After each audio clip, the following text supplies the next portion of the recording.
Welcome to BullTV, where we are bullish on Collierville. I'm your host, David Pickler. BullTV is a monthly show that empowers, educates, and entertains while highlighting the citizens of Collierville who inspire and deliver solutions for a stronger community. BullTV is presented by Pickler Companies and proudly produced by the students of Collierville High School. We invite you to watch our show at www.bulltv.show, thebullnetwork.com, and CHS-TV 19.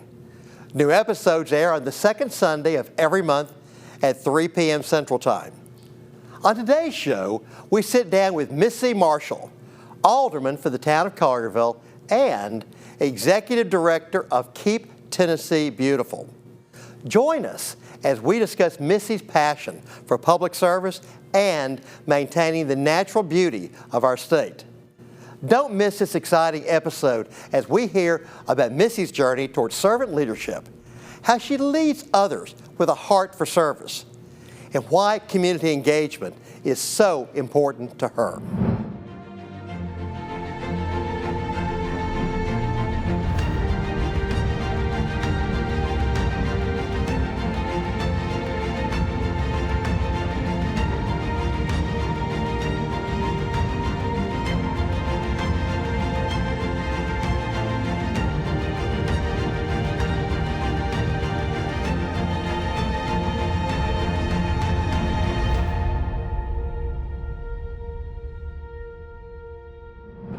Today I'm joined by Missy Marshall.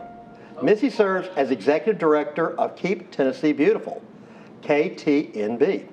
In this position, she provides direction, management, and supervision for KTNB, staff, leadership to 32 Keep America Beautiful affiliates, and a 21-member Citizen Advisory Board appointed by the Governor.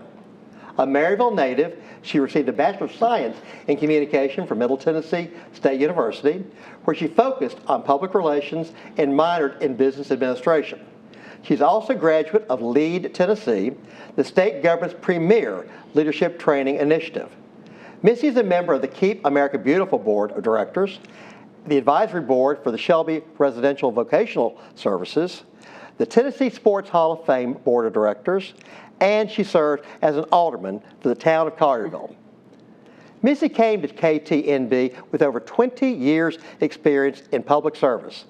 She began her career in state government as a public health educator for the Tennessee Department of Health. Since joining KTNB in July of 2013, Missy has led the team to receive national awards from Keep America Beautiful. In 2015, she was the recipient of the Alma Bucavez Urban Service Award. During her state tenure, Missy has had the distinct honor to serve on the legislative team that assisted the legislature with establishing the Tennessee Department of Intellectual and Developmental Disabilities. Missy lives in Collierville, Tennessee with her husband Barry. They enjoy spending time boating and traveling with their children Alex, Blake, Addie, and Barrett. Missy, thank you for joining us on BullTV. Thank you for having me. I'm excited to be here. We're glad to have you. Had a lot of long words in that introduction there.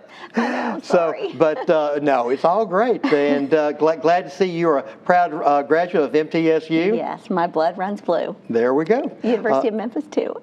There we go. Well, blue in both areas. So that's awesome. Well, we're going to start off with kind of an easy question, because what we try to do is really get to know who you are. So in 3 words, who is Missy Marshall? That's hard in 3 words, but I'm passionate, very passionate of all things. Mm-hmm. I'm driven and loyal. Very good. I love that. So Missy, what would you say is your favorite part of living and serving here in Collierville? Oh, gosh, there's many favorite parts. As you stated, I grew up in Maryville and went away to college. And I always say I was raised in East Tennessee. I have spent the majority of my career in Middle Tennessee, and I call West Tennessee home. So Collierville's the first place that really just feels home. you know, that place that you always want to go back to. And so I think one of the favorite parts of living here is the sense of community, that still small town feel. I still see people I know in the grocery store, even before I was elected, which I loved. Just the Friday night lights, how we came together during adversity. I don't know, I just love everything about Collierville. And my favorite thing about serving is just being able to use some of the gifts and talents that God's blessed me with to help others.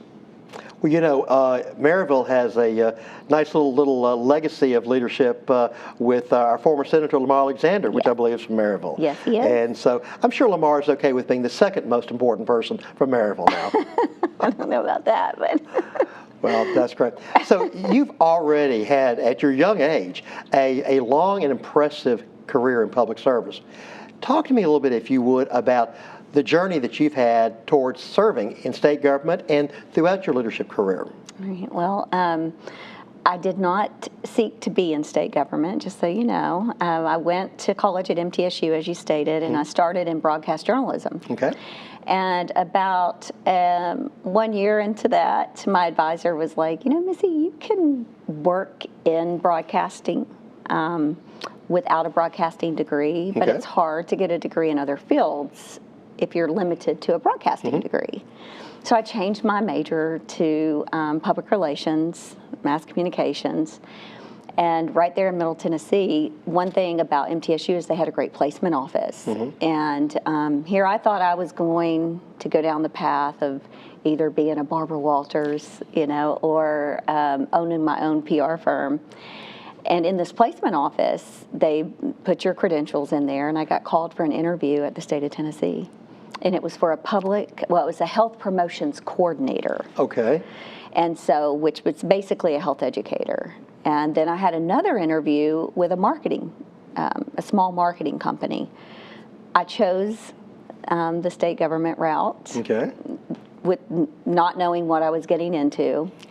But God knows more about us than we do and has bigger plans for us. And so I started that journey in the basement of the Dickson County Health Department as a health promotions coordinator / public educator. And I served in the rural areas of Dickson, Humphreys, and Houston counties. That's great. So are you telling me that you didn't aspire to the Barbara Walters role and wanted to make everyone cry on camera? No, I just wanted to be a responsible journalist, you know. I wanted to be able to just bring information that educated people on world events or local events or state events. And I don't know, God had different plans. There you go. Well, I'll try to avoid crying today. Okay. So let's talk a little bit about the role that you play as alderman for the town of Collierville. And we're just talking about today that you're currently serving, I guess, your first full term. Well, I'm running for my first full term. That's right. You're running for your first full term because you served completion of a term from former Alderman Tom Allen. Yes. And you're actually on the ballot right now for election. Yes, sir. Well, good luck for you on that. Thank you. So how does your unique role impact our residents as an alderman? Well, I think just public servant first. I'm a public servant at heart. And when the opportunity actually became available, and unfortunately, in an unfortunate circumstance, and I think that it's important to always recognize people that have served, and Mr. Allen passed away while in service to our town. And a lot of people thought very highly of him. He was a veteran, and he'd done a lot for our town, and it was big shoes to fill. And so I actually called someone else and said, I'd like to see you run for this role. Because I've always been kind of a person behind the person. I always say I wrote speeches, I didn't give them. and so I wanted this person to run, and she respectfully declined after about 36 hours of consideration. And so I was like, okay, you know what? I do have knowledge, and never admitted to having a lot of knowledge on the local level, but I did kind of grow up in state government and had quite a career there, and felt like it was important at that time to use my experience and hopefully a little bit of knowledge to help keep our town on the right track. And so that experience of running for office was something else. I like the policy. I don't like the politics. I'm a problem solver, and I think being in this position allows me to use my talents and my desire to serve others. And constituent services is one of my favorite things, but for the town, being able to allocate our resources to make sure that public safety is important, our infrastructure, our roads, our schools, making sure that that quality of life is there. So.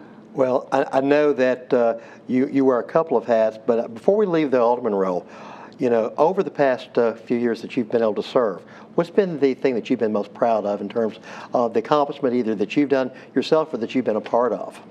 Well, I think in roles like this, it's never one person. Of course. It's definitely a team. And so anything that's been accomplished, it's been as a team, as the Board of Mayor and Aldermen.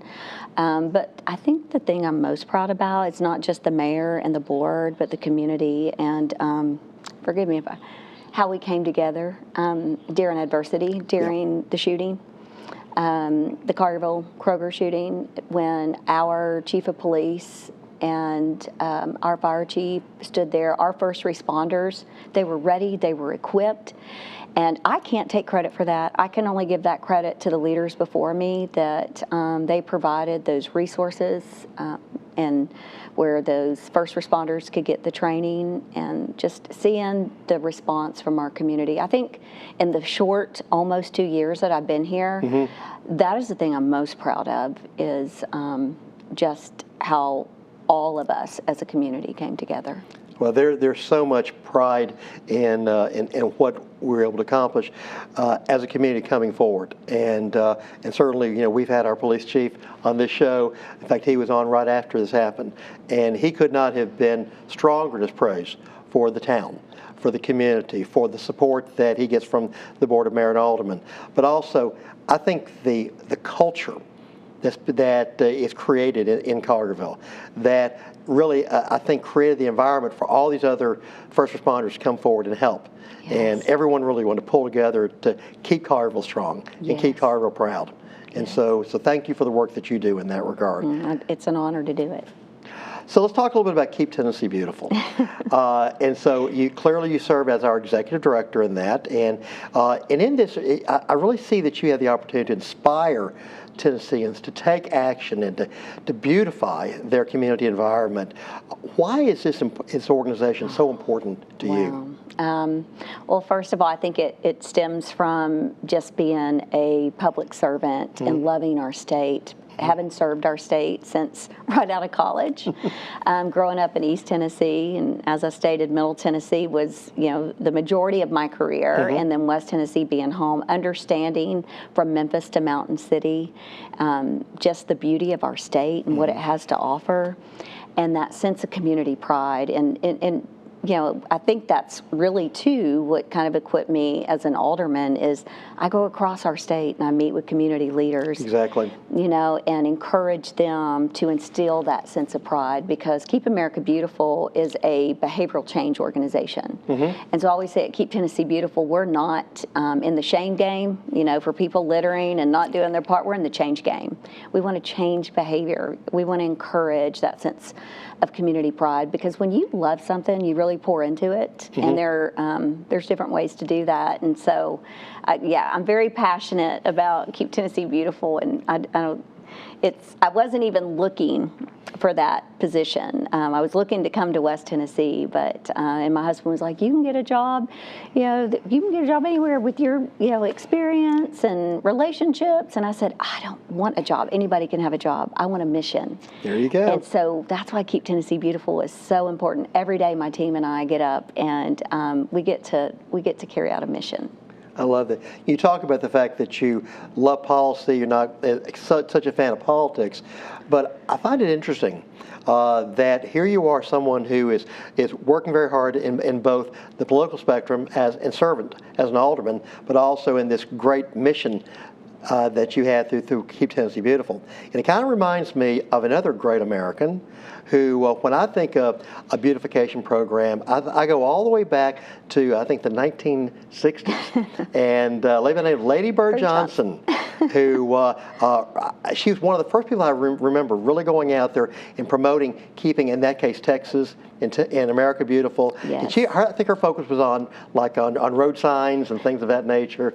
Yes. But she brought together, the world of politics and the world of policy to try to change behavior even back in the 1960s. Yes, yes. I think whether it's litter, whether it's illegal dumping, beautification, it's something that all Americans, Tennesseans, citizens can come together on. Nobody wants to see, unsightly things along our roadsides, in our natural areas like the streams and the mountains. And I just think that was very insightful of her to use something, and especially that would be great in this day and time, to bring people together.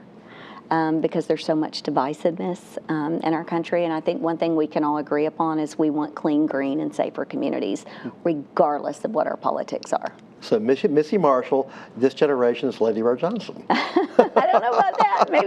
Maybe in Collierville. There we go. We'll go for Tennessee. that. Well, so during your tenure, the month of March has been recognized as Keep Tennessee Beautiful Month by the governor. How can Tennesseans get involved with helping keep Tennessee beautiful? Gosh, there's so many ways. First, we obviously advocate for personal responsibility.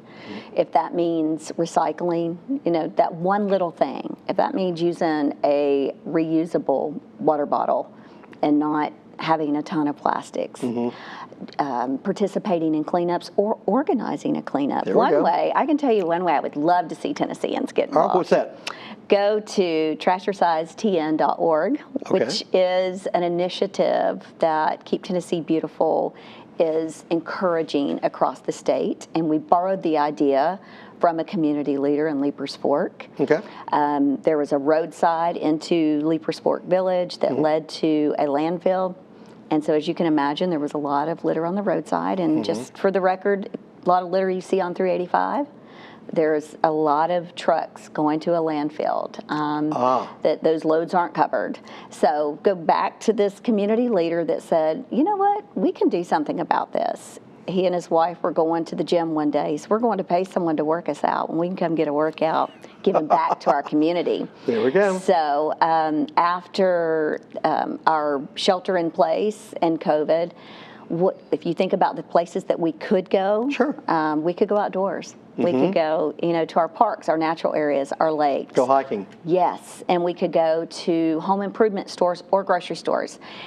I don't know about you, but what we started to see was a lot of this personal protective equipment, like masks and gloves, in the parking lots. And so absolutely. That prompted me that year, Keep Tennessee Beautiful Month, that year during Keep Tennessee Beautiful Month, to call the gentleman that started this program, Mr. Aubrey Preston, and said, I'd really like to take Trash Your Size across Tennessee. We've all been cooped up. We can do something that is healthy for ourselves and healthy for our community. Would you be okay with me borrowing your program? And he said, Missy, it's not a program. It's an action. It's a verb. There we go. And so I was like, perfect. And so during that month, March 2020, we launched during Keep Tennessee Beautiful Month, March 1st through May 31st in Tennessee is the Great American Cleanup Period. And so that's driven by Keep America Beautiful, where they want every community across America to do at least one cleanup or one beautification project. So we launched Trash Your Size across Tennessee. It's something you can do as a community group, or if you're a walker, or a hiker, it's something that you can do on your own. So that's one way you can get involved. I love that. Yes, I love it. Trash Your Size. Trash Your Size. Now, you said that was in 2020. Has that been continued the last couple of years as well? Yes. So, yes, because we're like Trash Your Size 2.0, we are not stopping until we have Trash Your Sized in all 95 counties. Okay. And so, and we don't want it to be a program. We just kind of want it to be a way of life. So if you're a walker and once a week, you're committed to taking a bag with you and some gloves. Okay. Go to Trashercise acrosstennessee.org. Okay. And register as a Trasherciser, and we'll send you a water bottle. I love that. Keep Tennessee beautiful, maybe even lose a couple of pounds. Yes, get fit and give back. I love it. That is great. So, tell our viewers a little bit, if you would, about your 21-person Citizens Advisory Board, which is appointed by the governor. Tell us a little bit about that organization. Yeah, so as we stated, Keep Tennessee Beautiful is actually a grant-funded program to the University of Memphis. Okay. And it has been at the University of Memphis. Next year it'll be 40 years. Wow. And one of the reasons it's at the University of Memphis is the pioneers for this movement were from Memphis. Okay. And it started as a Clean Tennessee Act. And they went, and you mentioned Governor Lamar Alexander earlier, and they lobbied for a Clean Tennessee movement. Okay. And the Department of Transportation was going across the street to the legislature saying, we've got to spend more money to clean up our highways. And a lot at that point were bottles and cans. So the bottling industry of Tennessee stepped up. And they said, you know what, we want to be part of the solution to the problem. It might be their product, but the product doesn't get there by themselves. Right. And so the proceeds for this program actually come from the beverage industry of Tennessee. And it funnels through the state of Tennessee, and then the Department of Transportation's beautification office is who manages that. Okay. And so this grant has been there, and we have an advisory board that is appointed by the governor, and it consists of not only 14 citizens across the state that maybe come from the Grocers Association, of course the bottling industry, the Malt Beverage Association, the Beverage Association, Economic Community Development has a representative, the Higher Education has a representative.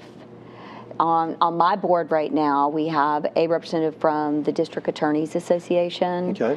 So law enforcement. There's 3 E's that this board and this organization focuses on: education, engagement, and enforcement.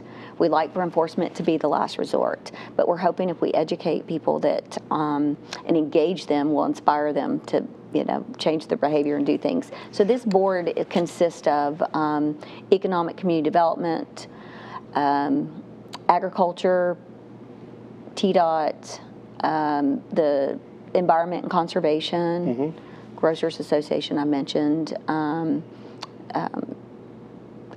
We have someone from for Memphis Magazine, so we want someone on there that can help us tell our story. There you go. So it's very strategic, and they do serve at the pleasure of the governor, and he appoints them, and I just administer the grant.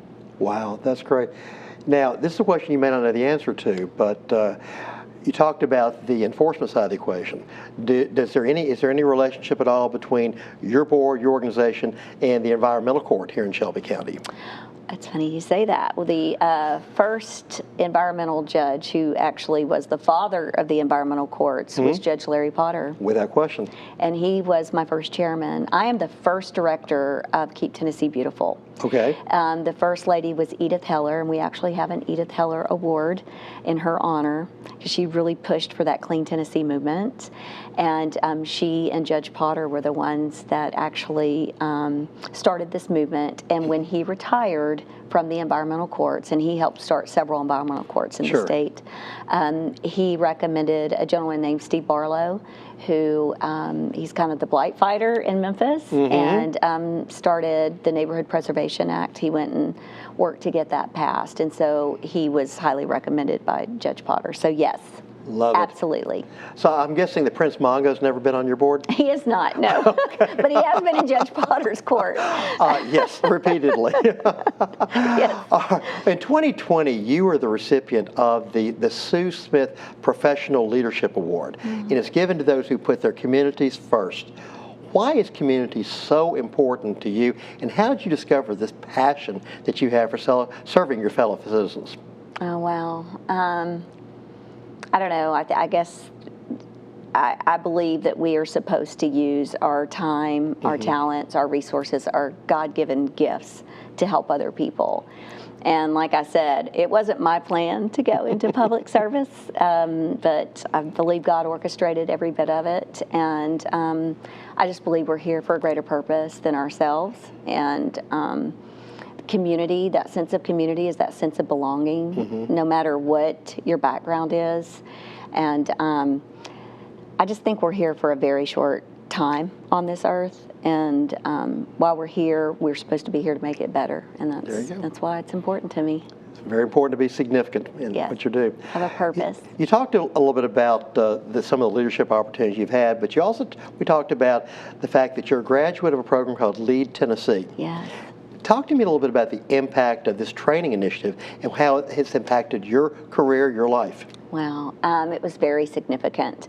So I'm part of the, I was part of the second class of Lead Tennessee, and in my years in state government, one of the things, and we have this even in local government right now, we're about to have a significant turnover in our local leadership, from our town administrator to our planning director.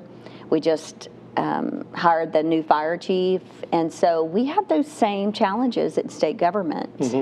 And one of the things that they wanted to do to help prepare for that was to prepare future leaders in state government. Right.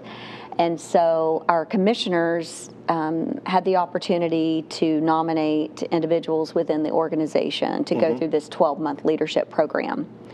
And they focus on 8 kind of pillars of leadership. And at the end of that 12 months, the idea is to be equipped to step up and be a leader, whether it's in a state department, any type of state leadership role. Right. And so it was really significant to me to know that. To me, that's one of the most important things that we're facing right now. No question. Is leadership development and building that bench. Yes. Yes, absolutely. That's. I think you had Molly Walker on your show. We did before, and I look at her and I'm like, she's our future. She's someone that, when I see her passion, and even though she has a purpose in this area, she has leadership abilities. And no question. I think true leaders develop other leaders. And fortunately, I had a commissioner that believed in me and nominated me for that, and that really kind of. I already had that fire in my belly, but it motivated me more to just constantly work on being a better leader. I love it. I love it. Now, as we mentioned earlier, you wear a lot of hats. Yes. And so over the course of your career, you've had the opportunity to serve in several executive positions. You served as legislative liaison for 8 state departments. You've 9 commissioners, on the team of 3 governors. So what has been the most rewarding aspect of this incredible career that you've had? Well, the Department of Intellectual and Developmental Disabilities. Being able to really kind of be a voice for the voiceless. Working for a commissioner who lived firsthand having a child with disabilities. Being able to give a seat at the table. Again, it wasn't me. I just had the honor of being part of a team that helped work with the legislature to establish a seat at the table for individuals with disabilities. Right. Prior to the department being created, they were a division, first Division of Mental Retardation Services. And being able to work towards even changing that the mindset, label. The label. Yes. There were some pretty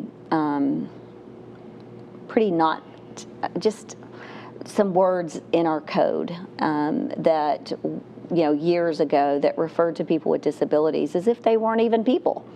And so I think that's the greatest part, the most rewarding part of my career, is to have been able to be part of a movement and a team that improved the quality of life for people who had disabilities, and be able to promote and focus their abilities and not focus on their disabilities. Yeah, I can't tell you how proud I am to hear you say those things. we cannot have throwaway lives in this Right. world. You know, that every life has value, every life has purpose. And, you know, coming from someone, myself, my wife is a special education teacher. Oh, I didn't You know, my entire family and her family, you know, come from a background in special education and intellectual development. And you're right. I mean, we need to make sure that we're advocating Yes. for each child, and for the opportunity for each child to contribute and to have the greatest life they possibly can. Yes. And you're right, it does start with changing our mindset. Yes.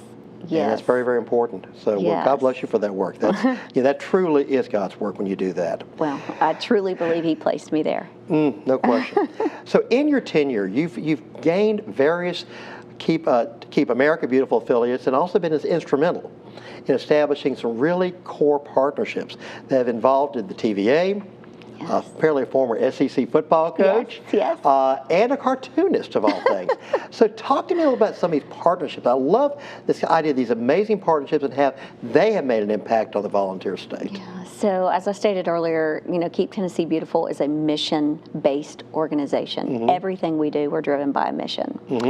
And one of the things I was faced with when I came in as the third director, you know, we had Edith Heller, who was the pioneer that established it. And then we had Sutton Mora Hayes, who I've got to, you know, I got to credit her. She's with the Memphis Community Foundation. Oh, sure. She was standing on those steps the day they announced the fund for the victims of the Collierville shooting. And so she was the second director. And I always call her the change agent.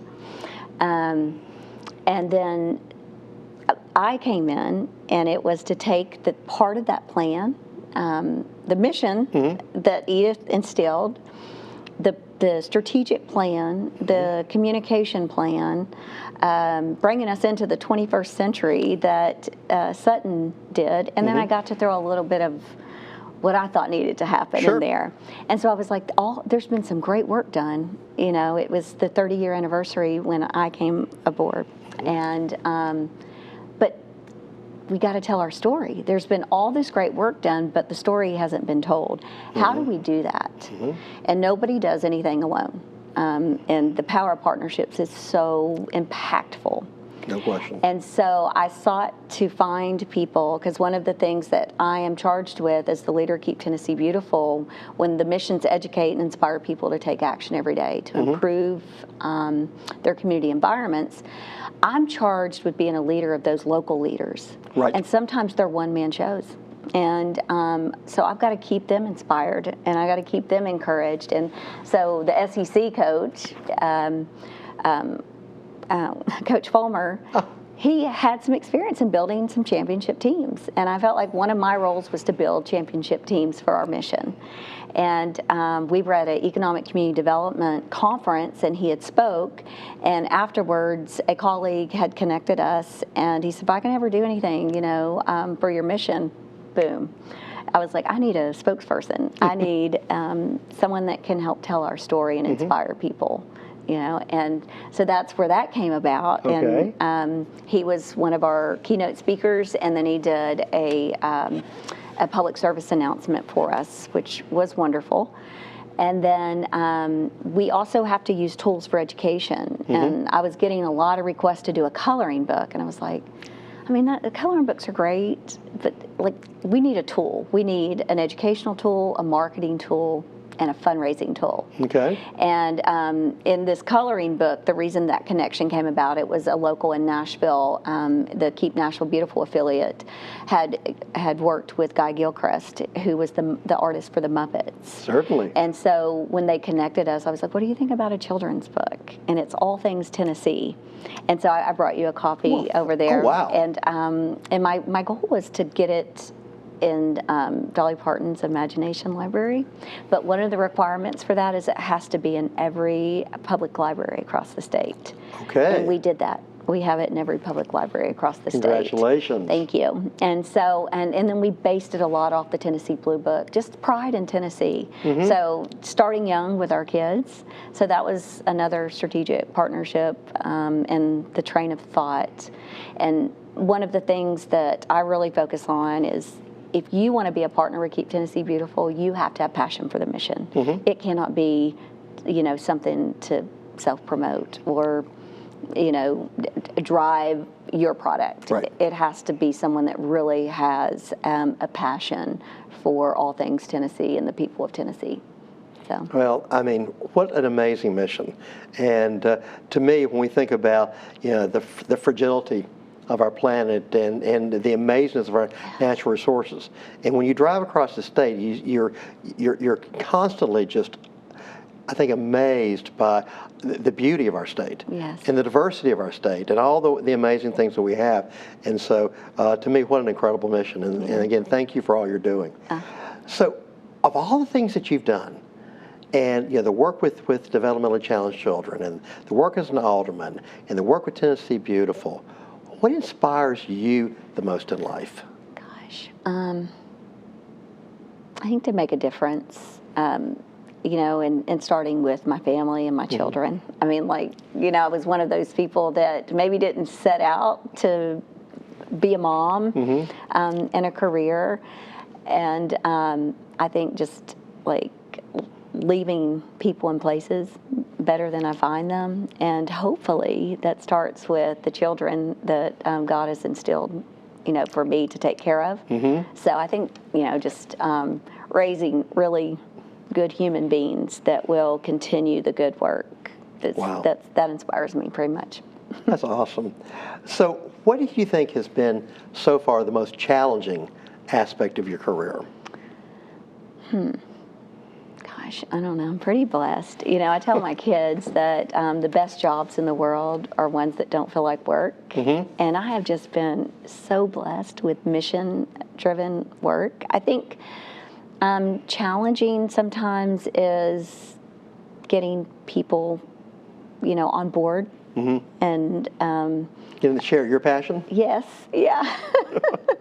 Yeah, I was once told, if you expect everybody to feel the way that you do about things and want things the way that you do, you're going to be disappointed, and yeah, but then you keep trying. Yes, exactly. I just think, well, you know what? It's not going to let me down. It's just, maybe just helping people see the importance of helping other people, Absolutely. Yeah. Well, you've already talked a little bit about this, and so, but I do feel because it's so important, I don't want to give any short shrift to anything, but you assisted in establishing the Tennessee Department of Intellectual and Developmental Disabilities. If you would talk about the importance of this department and the impact of this department on Tennesseans. Wow. Gosh. So when I first was kind of recruited to go to the Division of Mental Retardation Services, I was like, are they just just wanting to put me somewhere, and I was called, one of the governors that I worked for was Governor Bredesen, and I was called by his head of, his director of legislation, and she said, there was a 21-year lawsuit in Tennessee. It took 21 years and you may be familiar with it, the Arlington Development lawsuit.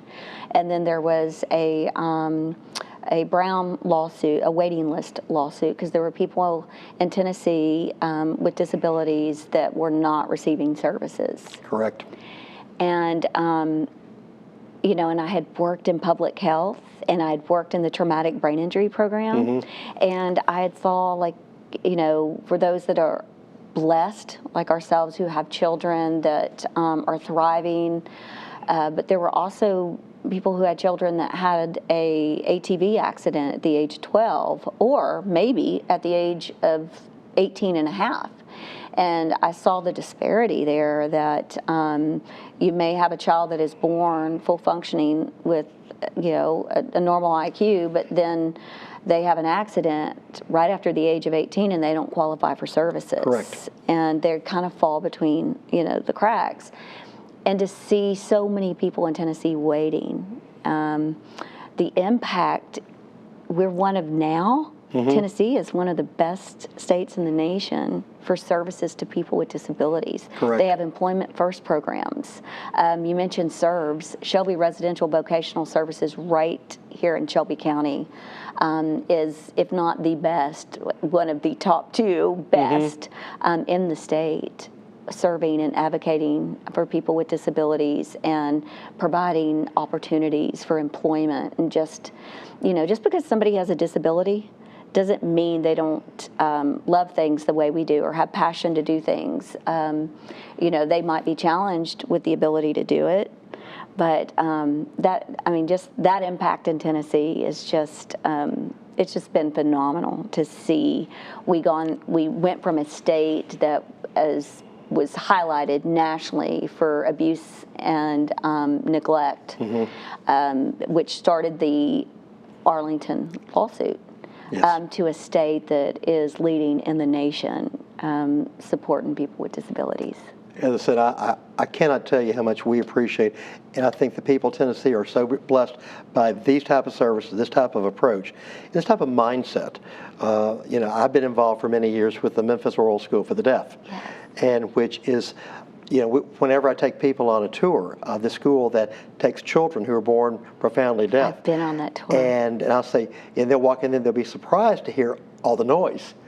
And I'll say it's the loudest deaf education school that you'll ever hear, because of the fact that we take children from a life of limitations to a life of limitless possibilities. Yes. Yes. And that's exactly what this department does in Tennessee. Yes. And the work that you have spearheaded. Yes. It really is opening the opportunities for a life of incredible opportunities for the children. I have to say I did not spearhead it. I do have to tell you that. There was a gentleman named Jim Henry and another gentleman, Jimmy Navy, that actually traveled the state several years ago, all across the state, meeting with services, people who provided services for people with disabilities.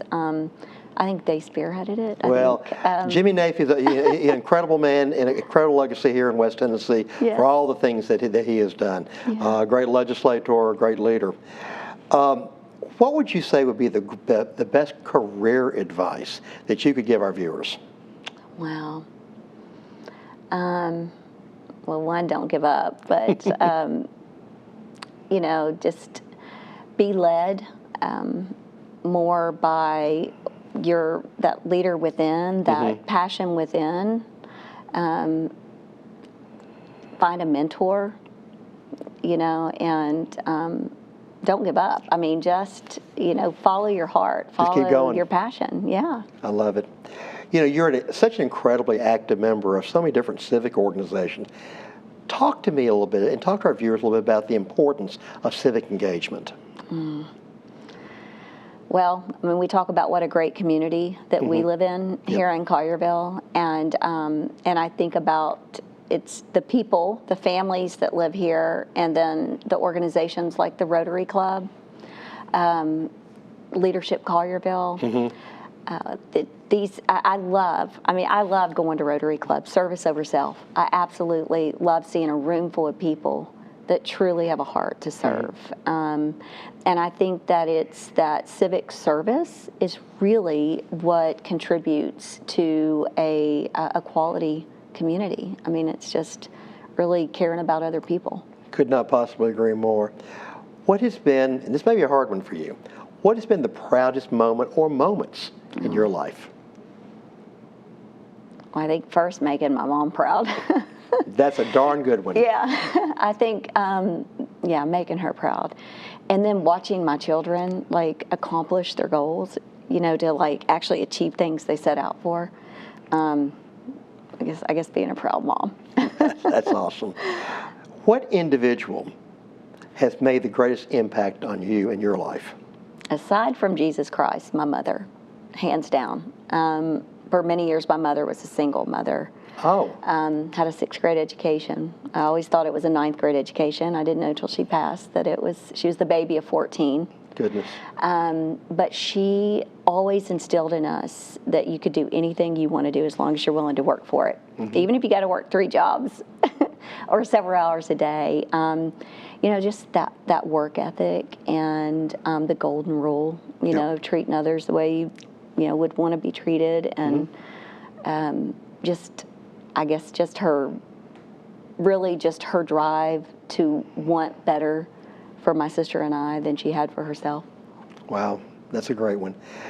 Now, Missy, here we are filming inside this amazing school, with these incredible kids here at Collierville High School. what would be the message that you would have for the students here at Collierville High as it relates to leadership? Relate to leadership is being a leader is being willing to serve. Being a leader is lifting other people up before yourself. And if you and we all, I truly believe we all have a leader within. Sure. And if we depend on other people to pull that out, there's always this debate that leaders are born. I think you can be born with maybe some leadership traits, but I think leaders are developed, and to constantly just be working on that self-awareness, be driven by that voice and not your ego. I love it. You got a long way to go. and we're so proud of the service that you provide here in this community as well as across the state. But when you, at some point in the future, when you reflect on your career, what would you hope would be your legacy? Oh, well, I guess that people saw that being a servant leader, making a difference in this short time that we're here on earth, that I always a change maker, a world changer, just truly just serving others, that she, I always say I want people to say she loved life and she loved living life for the people she loved. I love it. Now, I have to tell you that you're a bit of a legend here. Because I believe that, because I've asked that question to all of our guests, and I believe that you have been named at least a couple of times in terms of the most influential person they met in their life. And so a little bit nervous about meeting you today because, I said, there's the myth, there's the legend of Missy Marshall, but what an amazing person you are, what an amazing life that you've lived, what an amazing impact that you have. I'm just blown away by the passion that you have for everything you do, and that you the way you deliver that for our state, for our community. Collierville is so blessed to have you as our alderman. Thank you. And the state of Tennessee is so blessed to have you in the leadership role you have with Keep Tennessee Beautiful. So keep going. Keep fighting, keep advocating for all these great passions and services that you have, because we need people like you. We need leaders like you. Well, thank you. And thank you for being a guest here on BullTV. Well, I appreciate you having me. If I can just, and it is not me. Every day it's by the grace of God I go. I always say I asked God into my life when I was 18, and I surrendered my life to Him in 2013. And I think if we all ask the question, God, what do you want me to do? And then ask Him to equip you to do it, we'll have a generation of leaders out there. That's exactly the right way to go. So, well, God bless you. Thank you. Thanks. I normally begin these My 2 Cents segments with an inspirational quote from a prominent individual. The idea is that the simple quote can encapsulate the key points of our comments and set the stage for my remarks. When I was considering the work of Keep Tennessee Beautiful, as it relates to keeping our environment clean and preserving our incredible natural resources for the future generations through recycling and other programs, my mind immediately went back 50 years to the year 1972. While I was only a teenager at the time, I had the very distinct recollection of the first time I saw the public service announcement featuring the great American actor, Iron Eyes Cody. In 1972, we were not being very good students of our planet. Many of our factories were expelling large amounts of pollution into our air and waters. Our car emissions were turning the air we breathe into yellow, hazy smog. Some of our Great Lakes were in the process of literally dying due to massive pollution and abuse. In our haste to build a great industrial power, we were destroying our spaceship Earth. There was active conversation about NASA space projects setting the stage for when we would need to abandon the Earth after we destroyed our home planet. Across our 1972 television sets, and yes, complete with up to 3 local channels and 1 public broadcasting network, we see the image of a proud Native American paddling a canoe on a pristine lake on an early morning. But then we see the canoe begin to encounter refuse and pollution, and the beautiful scene returns into industrial wasteland, with black smoke bellowing out of smokestacks and litter dominating the shoreline. As Iron Eyes Cody pulls his canoe out of the dying waterway onto a polluted shore, we witness this proud Native American walk to the edge of a highway. From this vantage point, instead of a beautiful countryside, he sees lanes of cars emitting pollution into the air and people discarding their waste onto the roadways. The indelible image was then of Iron Eyes Cody turning to look directly into the camera, with a single tear rolling down his face. This message was delivered without a single word uttered, and yet was one of the most powerful images I can ever recall, even after 50 years. I've often heard that a single picture can be worth 1,000 words. Well, this one image of Iron Eyes Cody crying became the face of the Keep America Beautiful campaign that, in my mind, created the environmental movement for change in our nation today. We are all passengers on this spaceship Earth. Our survival as a species is dependent on our ability to preserve and protect our environment. None of us really own anything on this planet. We're all merely custodians and stewards for future generations. I've been blessed to travel to every state in our union and many amazing places across our globe. I have marveled at the incredible beauty and majesty of our planet. But these natural resources are fragile and can be destroyed by our misuse and abuse.